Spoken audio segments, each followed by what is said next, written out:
Guys, we got to talk about this. Toughest contenders around. Would you try this with your sub? So, yeah, the Dayton Audio, that was a 12, I think. But the Dayton Audio UM 1822 18-inch subwoofer. Okay, I have been digging over this one for quite a while. There's two subs that I've been interested in, and this is one of them. And I want to show you this guy. So we're looking at a $339.98 sub, $340 sub. For an 18-inch sub of this magnitude, that's a great price. So let me show you its features. So we're looking at 2 inches of total travel. That's a tremendous amount of movement back and forth. 1,000 watts RMS power handling capacity. It's got dual 2-ohm coils and a pole piece under the spider bending. It is very, very nice.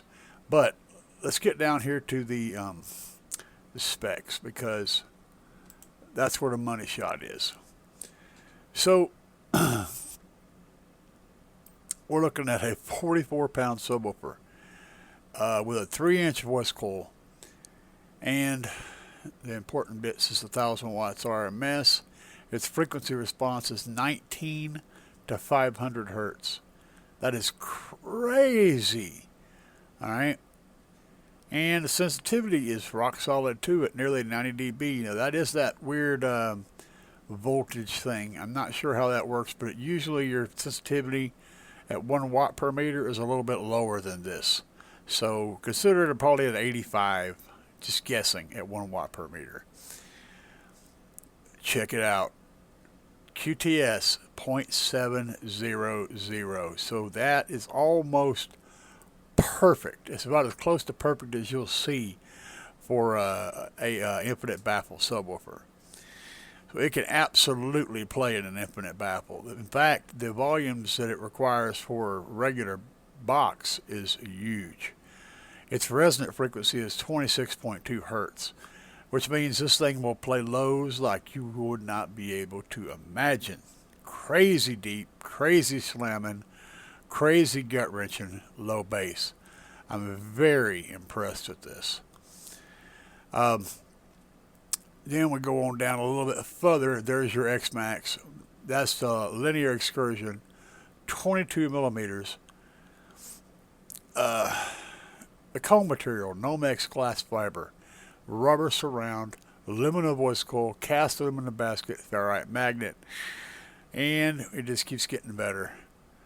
So here's your baffle cutout and baffle size for all the different dimensions for box building. Its sealed airspace is 4 feet. Its sealed F3 is 33 hertz. So if you put it in a 4-foot box, it would have an F3 of 33 hertz. Its vented volume is 6 feet. And its vented F3 is 22 hertz. So you can figure it's going to play nastier than this in an infinite baffle setup. This thing is bonkers crazy. Let's read some reviews if we can. I'm not even sure where they are down here, or even if they are down here. Okay. The 18-inch Dayton Ultramax subwoofer being powered by a blah blah blah power amp at 2400 watts, and it's awesome. For EQ, I'm using a blah blah blah. I have an awesome 21-inch PA speaker, and it's killer 21-inch blah blah blah. Well, he seems happy, so there you go. He built a 6-foot. He built around 6 cubic foot sealed boxes for 2 of these 18-inch Ultimaxes. And he's running them off of some big ass amps. So the combination is incredible and scary. I'm still afraid to push the limits. My whole house shakes at half volume. Excellent value. Low on power handling, but very low in induction. Dual spider suspension, excellent sound quality and longevity. 1,000 watts RMS. It just keeps going. So these guys are all very, very happy with this subwoofer. and 4.8 out of 5 stars. And that's out of 133 reviews. So I'm cool with saying this thing is nasty. And it has the looks too. Check this guy out. That is a monster.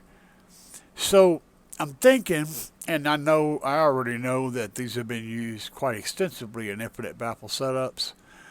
They have a long history of being used in Infinite Baffle setups. They have been tried and pushed and shown to perform in that environment.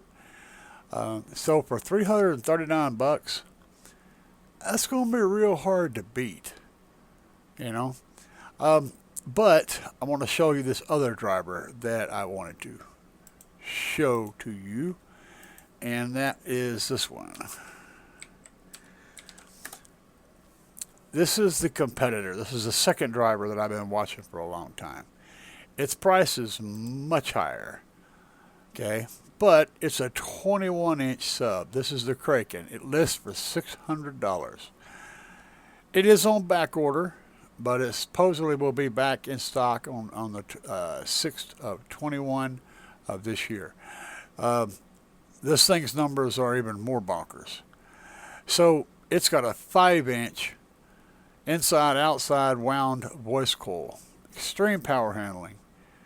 This is like off the chain, okay? Just know that it's off the chain. 95.6 dB sensitivity, 42 millimeters peak-to-peak excursion. Yeah, it's twice as much as the other driver. You're looking at like 4 inches of peak-to-peak excursion. So somewhere in that neighborhood. Let me go on down here to the specs, and we'll look those over too. This guy handles 2,000 watts RMS. Man, what a subwoofer. Monster subwoofer. And it lists its Qs at 0.28. Now here's the thing.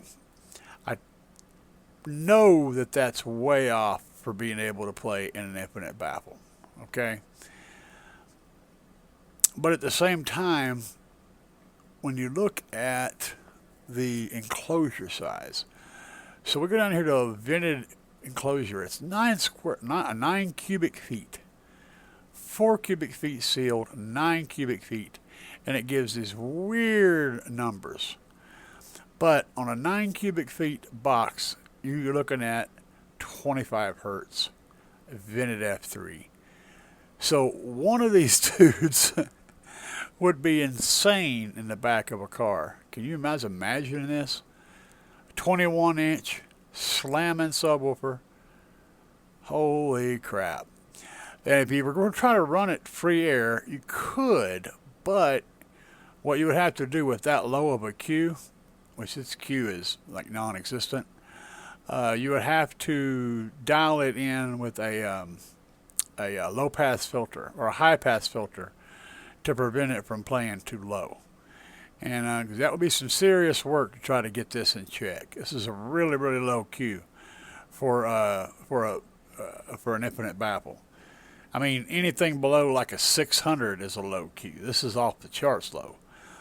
It theoretically could be done, but you would have the danger of potentially destroying the thing, you know, with by changing a setting. So bear that in mind. I could not pass up the chance to show you guys this crazy subwoofer, even though I know it's not a Infinite Baffle subwoofer. This thing is a big, nasty, hot mess of bass, and I'd love to see a good car build with this in it. Even though you'd have to build an enclosure, I still think it would be incredible. But you guys saw the 18 that I wanted to show you. I just wanted to pitch this thing in here and let you guys see it. If you haven't been exposed to the Kraken, you're missing out. So I'm working on finding some more humongous subwoofers, and I'm going to be putting up a video about them whenever I do. I'm going to find some of the biggest free air IB subs I can find, and you guys will be getting those videos whenever I get them up. And I appreciate you guys for subscribing and for liking and commenting down below, letting me know what you think about these crazy things I find, and give me any ideas for stuff to look at. Do you guys want me to check out a specific brand or a specific subwoofer? Toss it at me, and I'll check it out. Maybe it'll be something that I'll put up on a video. Anyway, guys, for now, peace.